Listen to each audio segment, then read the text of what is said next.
Hey you beautiful people, welcome back to a new video on our channel Read Travel Become. In the last 3 years of my reading journey, I have read more than 50 self-help books.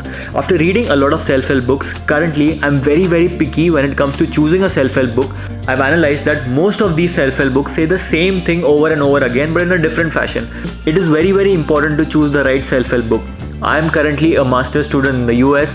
I am a young student and I feel it is very important what kind of information is going into my brain, what kind of A-grade information and good information is going into my belief system, because whatever I do in the next 5 years is going to shape the rest of my life. So in this video, I'm going to share 3 important lessons which I have learned from reading 50 plus self-help books. I'm going to share how I implement whatever I've learned from these books, how I take notes and how these books are changing my life. We're going to have a very detailed and interesting conversation.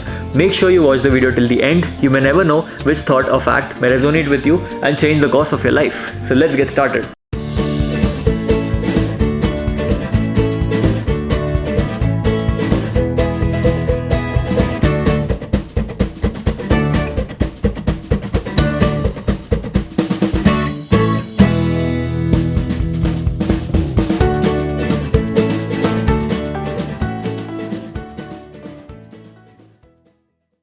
Okay, so let's talk about the first important lesson which I have learned.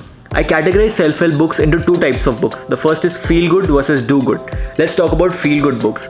So there are many books written in such a way that they help you to visualize success. So you visualize what is going to be if you are successful and you just feel complacent in that moment. You just feel very motivated for, let's say, a week max, at the max 10 days. What happens after 10 days? Are you really successful and are you going to change your life? There are countless books out there which are written in such a way that once you read them, you become super motivated, right? You think that you're going to change the world and you feel, yes, this is it, this was my calling and you're going to change your life. But how many times does that actually happen? So you need to identify if the book is just making you feel good or it's actually going to help you or not. Now, how do you actually do this?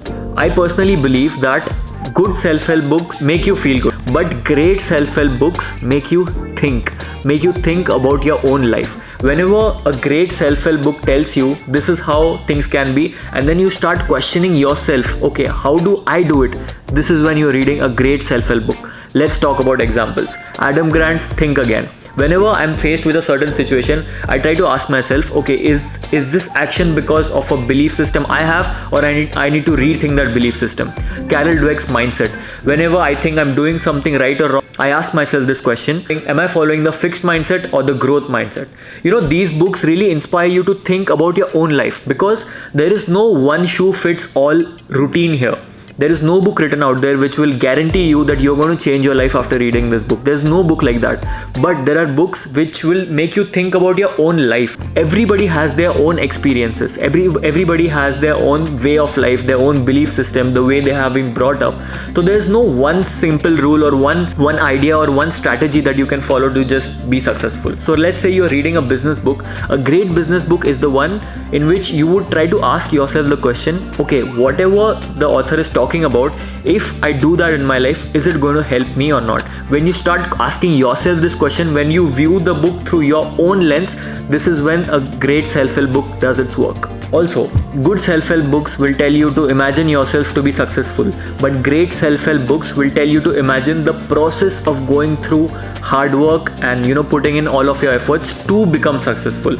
If you are comfortable with the idea of visualizing yourself working towards that goal, that is a great self-help book.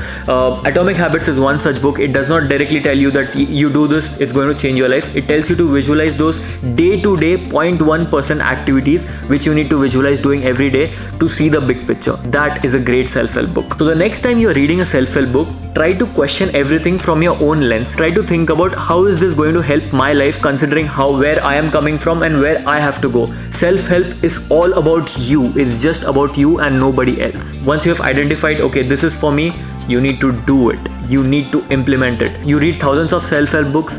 None of it matters if you don't implement what you're doing, if you don't try it in your own personal life. If a business book is telling you you should do this to become a great businessman, do it. start the business, expand the business, meet new people. If a book is telling you to think in a certain way, do it. If a finance book is telling you to invest in a certain way, do invest that. You have to take customized actions after reading books, otherwise reading is a total waste. And let me tell you, it's always going to be there in your brain. It's not like you're going to forget. And this is a good segue into the next lesson, which is the summary of the book. So whenever I tell people that I have read these many self-help books and I've read these many biographies or whatever, the first question they ask me is, how do you remember all of those things? How do you remember whatever you have read? The simple answer to that is, I don't remember. Simple, I don't remember. That's the answer. And let me explain you. You don't need to remember everything that you are reading. It's just a probability game. The more you read, the more your chances of hitting the right mindset. What I do take notes for certain specific books. Let's say you're reading a book and some part of that book really speaks to you on a spiritual level. Some part of the book you feel is definitely going to help you. You just know it. Some books are meant to be that way. Some books resonate with what experiences you've had. The moment I realize that this book is speaking my language, I quickly open my Notion and write down whatever I can. Write down notes, I take up sticky notes, I write down little intercepts, and I write down some thoughts or quotes. But here, there's a catch. Here is a different thing that I do. I don't just copy paste the notes from the book directly into my notebook or Notion.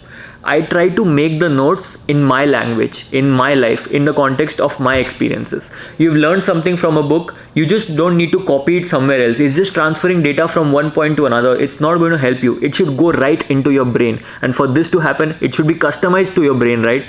So whenever I'm taking notes from a book which I feel is going to help me, I try to write it in my own self. Say I'm reading something about creating content, I'm reading about the connection economy, I'm reading about how it is important today to show your work. I write it in my context. I write it in how is this going to help me? How should I remember this? And trust me, your brain is magical in remembering these things. I'm so surprised sometimes.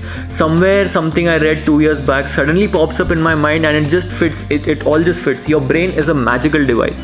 There's an Einstein quote I really like where he says that if you don't believe in any kind of mystery or magic, you're as good as dead. So believe in that magic, believe in the mystery of your brain, and don't try to remember everything. It will come to you naturally. Just try to make sure that whatever you're reading, it should be customizable to you. Today, it's more important than ever to hear your own voice, because you are responsible in today's world to create your own destiny.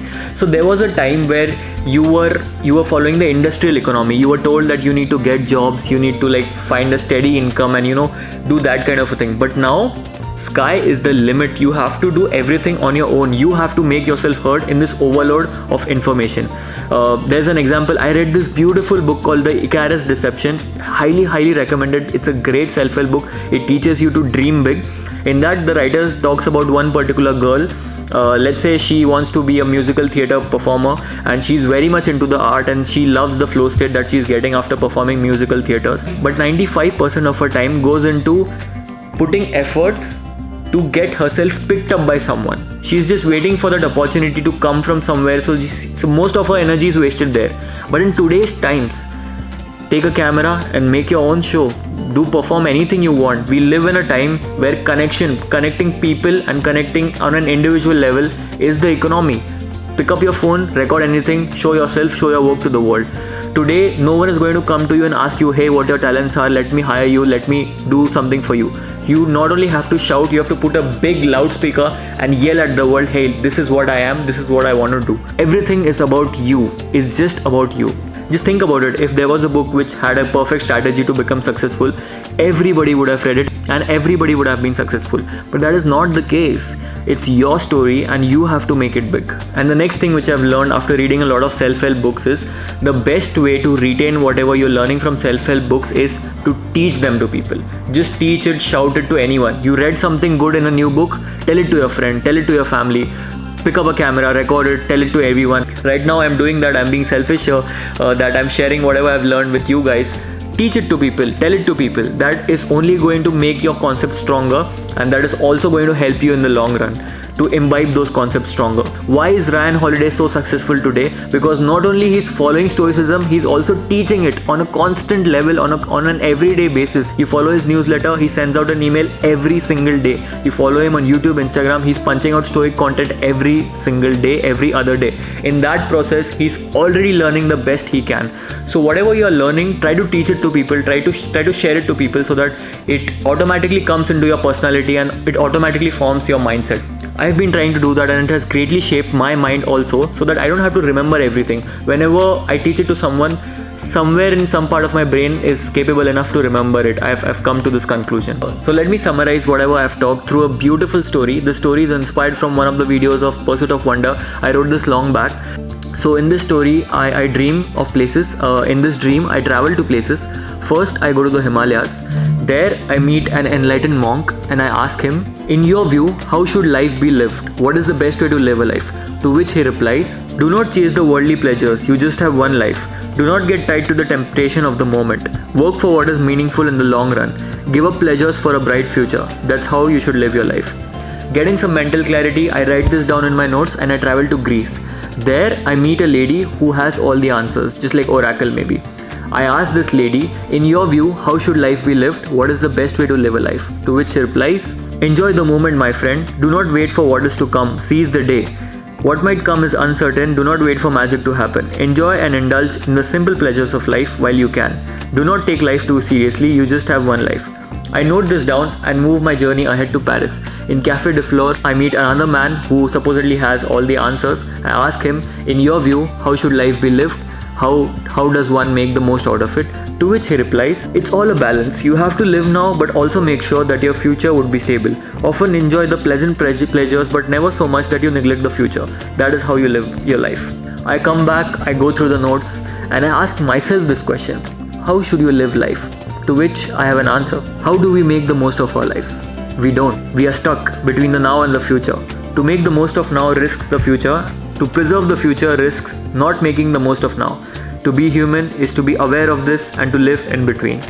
Wisdom is the ability to know the difference. So just like this, a lot of self-help books written out there would definitely make you believe in them. You would feel that yes, this is the right thing to do.